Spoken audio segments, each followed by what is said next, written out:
Good morning. First of all, I want to thank our hosts for organizing this excellent event, so thank you very much for that. Today I thought it might be a good idea to talk about something which extends the usage of Lustre. To find new use cases is very important, and using Lustre over long distance might be such a use case. To give you an overview, I first want to present Lustre systems we have at KIT and show you the details of our complex Infiniband fabric. Then I will show you the investigation of Lustre-related Infiniband problems based on 2 examples. And finally, I will show you performance measurements over the long-distance Infiniband connection for throughput and for metadata.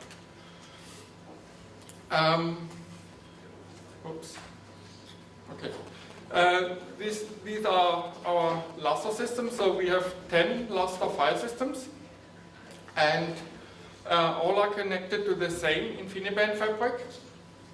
And some of them are mounted on all clusters, and we have 5 clusters from 300 to 1200 nodes. And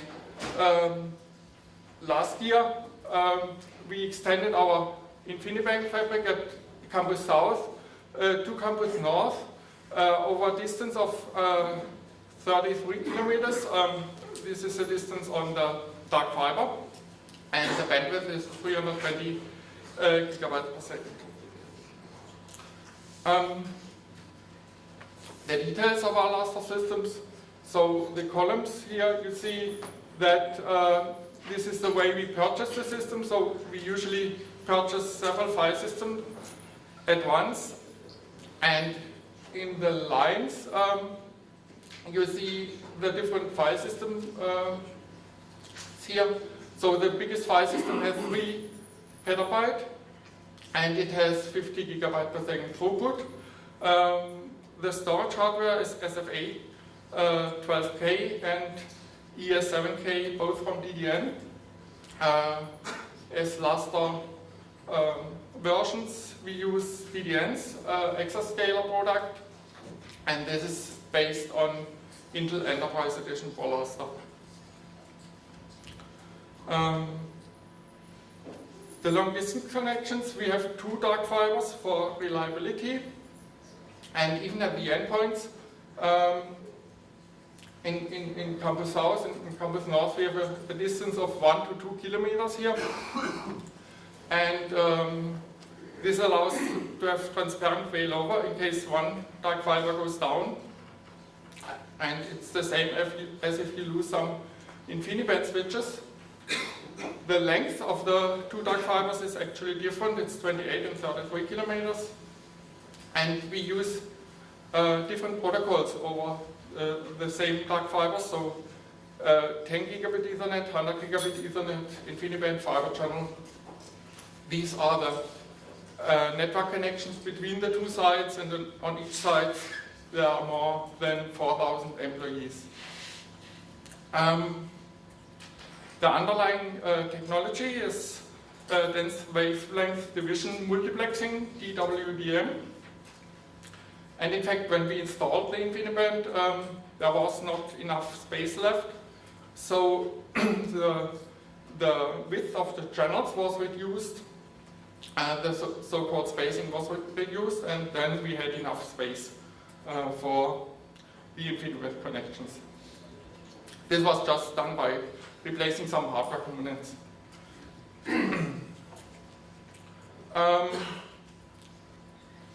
Some details about the long distance connection.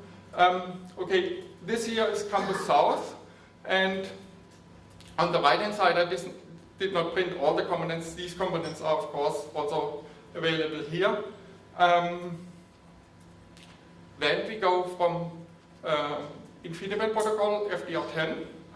We have a component which is called MetroX, and this transforms Infiniband protocol to 10 gigabit Ethernet. And then there are components called transponders. They transform 10 gigabit Ethernet to colored light on fibers, on different fibers. And then there's a filter which does the multiplexing, demultiplexing, and it puts the colored light on the same fiber. So this here is one of the dark fibers. And in fact, as I said, the two filter pairs here are actually up to 2 kilometers apart from each other. The transponders are near the filter, so up to 2 meters cable length. And then we go, since the Metro X are located in the same location, we go with 10 GG over fiber with a distance of up to 2 kilometers.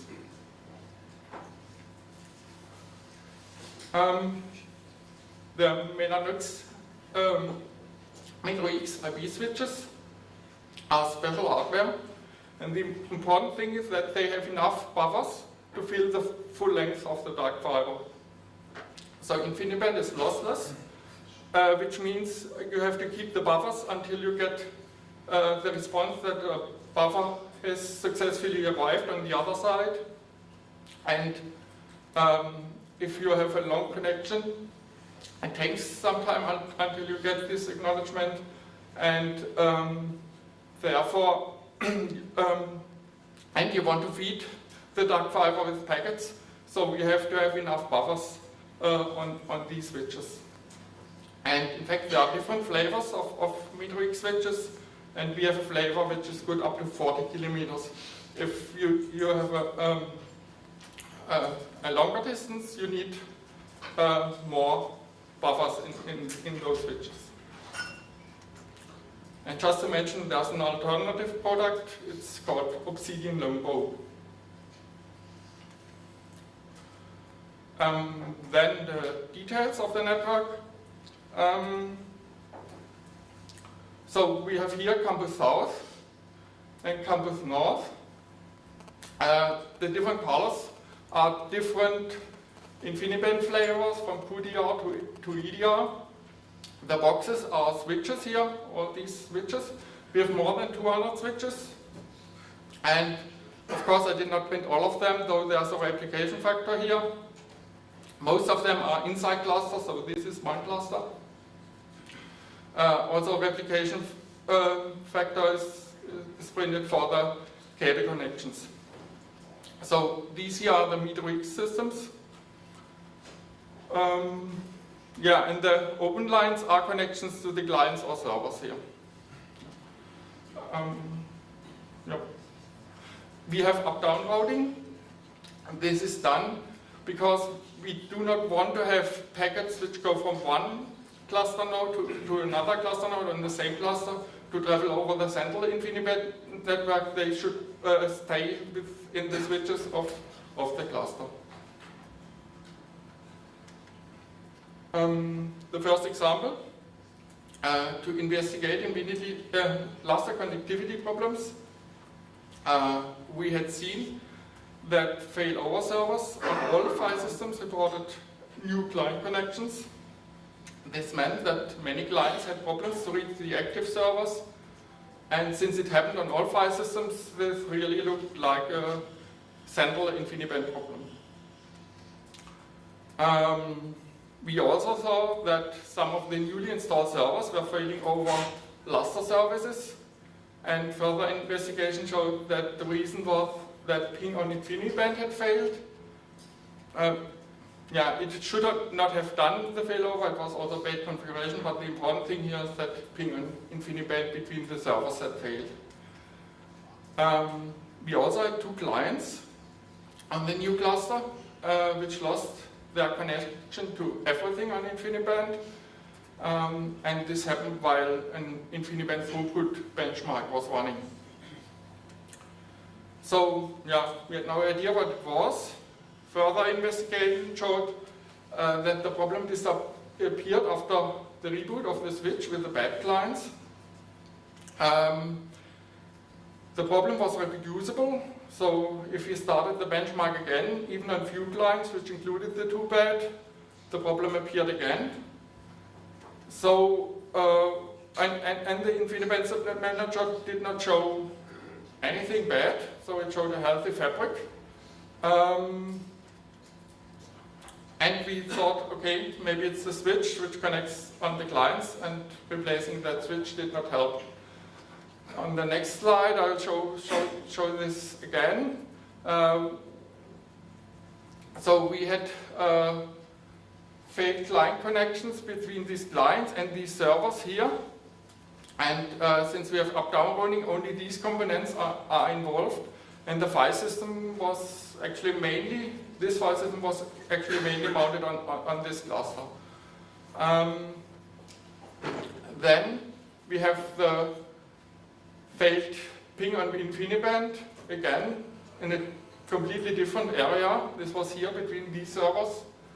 And the failed clients, which lost the Infiniband connection, were here. And the switch we replaced was here.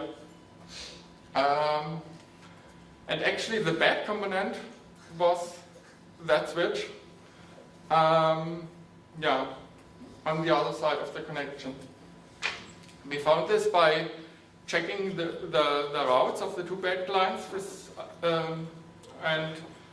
and saw that they were using the same port on the upper layer EDR switch, and replacing that switch really fixed the problem.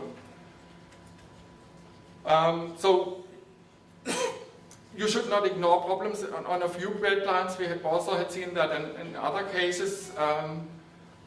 This might point you to the much bigger problem, trying to investigate only the bigger problem, that the Infiniband fabric seems to be bad. If you have no guess what it is, also investigate the smaller problems. And to investigate the routing helps you to check which components are shared. Of course, it's still not clear how this happened, and I represent now the possible root cause. We did not do a full and clear investigation, so this is sort of a guess, but anyway, it might be interesting. The management communication still had worked, and therefore we had no route assigned by the subnet manager. If you have bad connections, usually the subnet manager assigns new routes, and then alternative connections are used.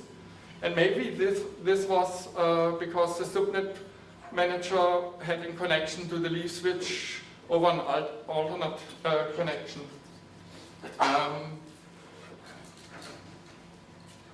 Then we had seen that the data communication on the bad EDR switch port was blocked, and this could have caused a backlog and full switch buffers on other switches, which would explain why in completely different areas we had other problems. So, yeah, you might see cascading blocked switch ports on the complete fabric.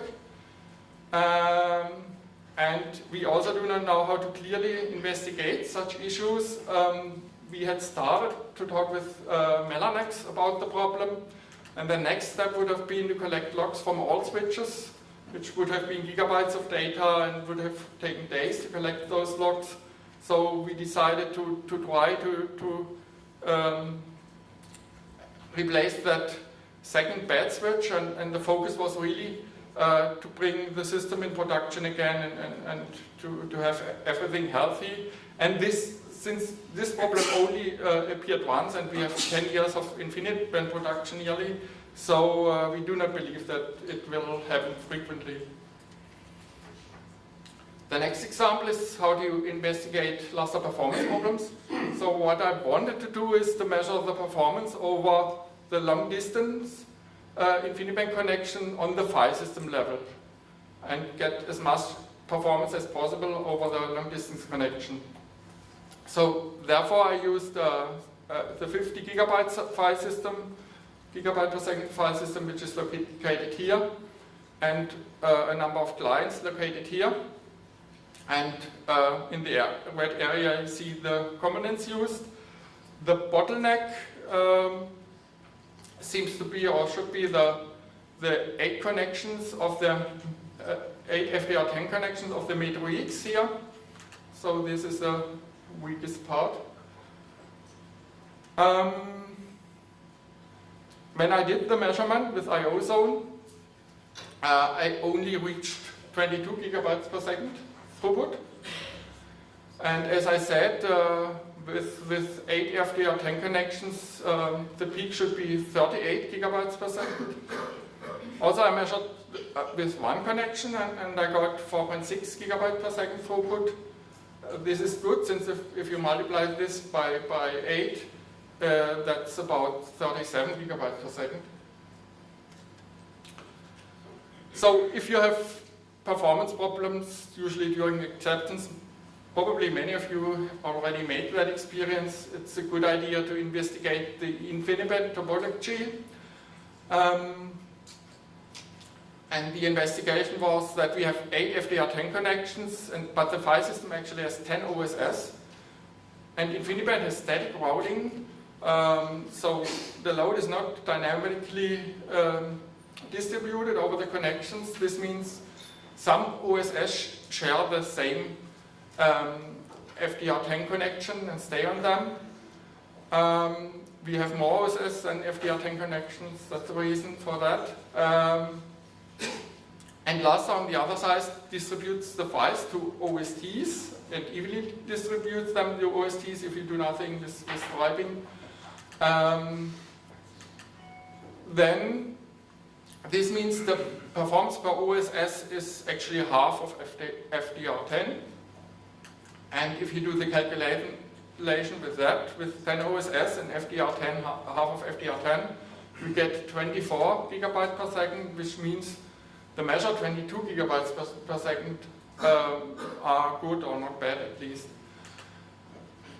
Of course, I wanted to double check and reach as much performance on file system level as possible. So one thing I did is I checked with the routing, this IP trace route, and checked which OSS use the same FDR10 cable. And it turned out that one of the connections was actually used by an MDS, so we had only 7 left by the OSS. The subnet manager does not know the difference between MDS and OSS, of course, and it just rounds to a group of nodes which are connected together the best way it can to the available connections. Then I created directories with different OST stripe index for IO zone and assigned only half of the number of files to OSTs which use the shared connections. This means I try to evenly use the available 7 connections. With that, I measured 29.2 gigabyte per second throughput on 7 connections, and the extrapolation would be 33.4 gigabytes per second on 8 connections, which means 12% below peak. This was good enough for me. So next I want to present the performance measurements. Here are some details. I selected clients and servers at both sides, and then for one side file system, maybe for the file system at Campus South, I did the measurement with clients from Campus South, so local clients, and with clients from Campus North, remote clients. And then after that I repeated the same with another file system on the other side. Some details. This was done while the systems were in production. Just wanted to show trends. There was no focus on the best performance. The right performance measurements were done with IO zone. And as parameters, I use the file which specifies which clients I use and the directories to use.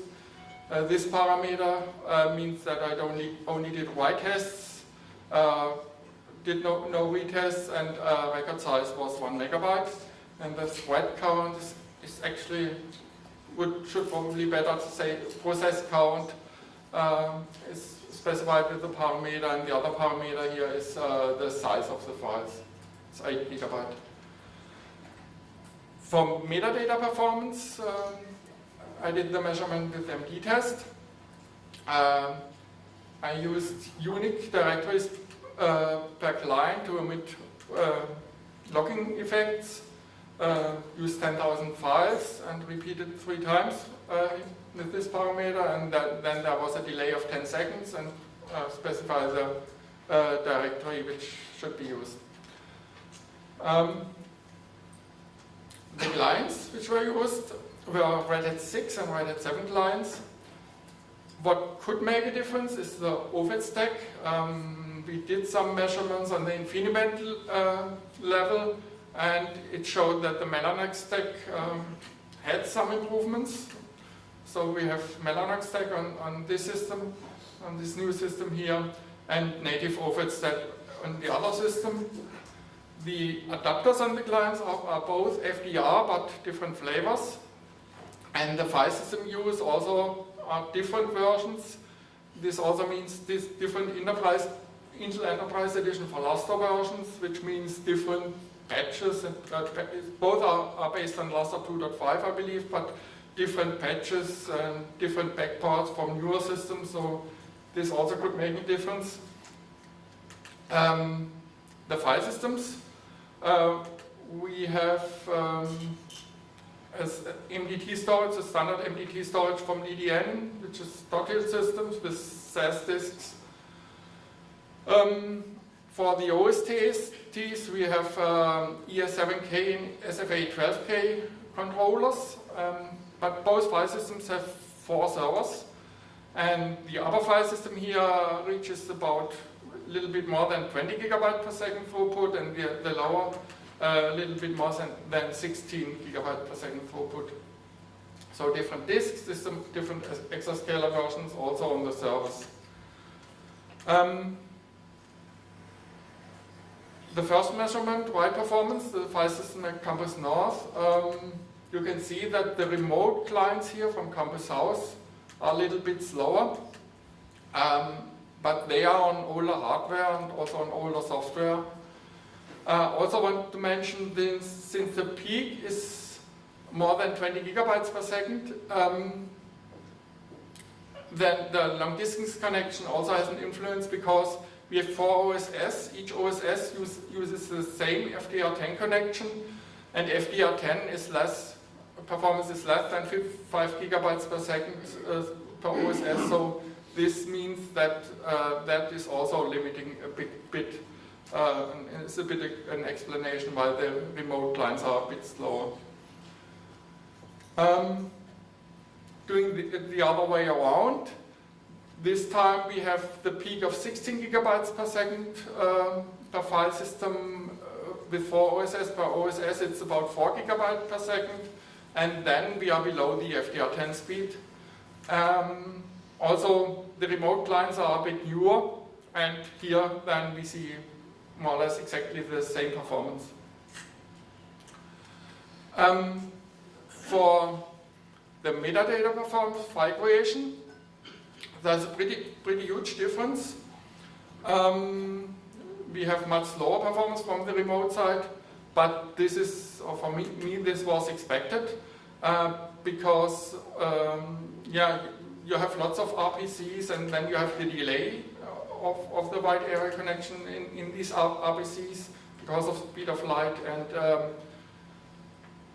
also in the current Lustre version only one metadata modifying RPC is used.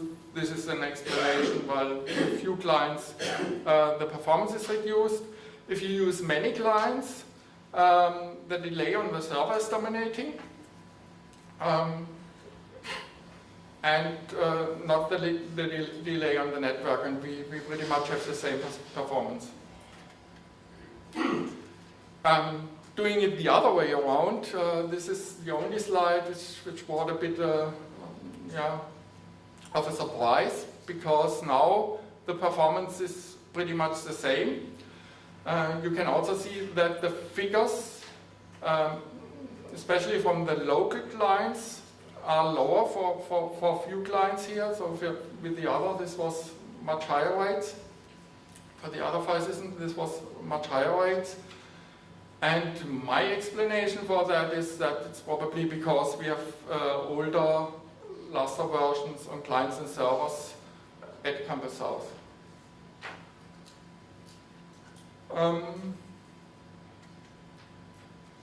For the file stat, again, the remote clients are slower, and using more clients helps you to hide the latency. For the start, doing it the other way around, even with the older versions that come with South, it's the same. So here for the start, remote clients are again slower as expected. And for the remove, more or less, it's the same as for stat. Remote clients are slower, and if you use more clients, this helps you to hide the latency. Finally, the experiences in summary. If you have problems on your network, analyzing them is really not easy. But fortunately, we saw very, very few problems on the Infiniband network until now. And the long distance Infiniband connection just worked as expected, so this was a good experience. For the performance, the throughput is actually similar to the local usage, remote and local. There's not much difference for metadata. The performance really depends on the distance. With 30 through the 3 kilometers, this drops sometimes to 1/3 for some operations. And you can reduce the impact by using more clients. Also, I want to say the rates, even the remote rates, are still very high. So for most applications, it just makes no difference if local or remote file systems are used. So that's all. Thank you.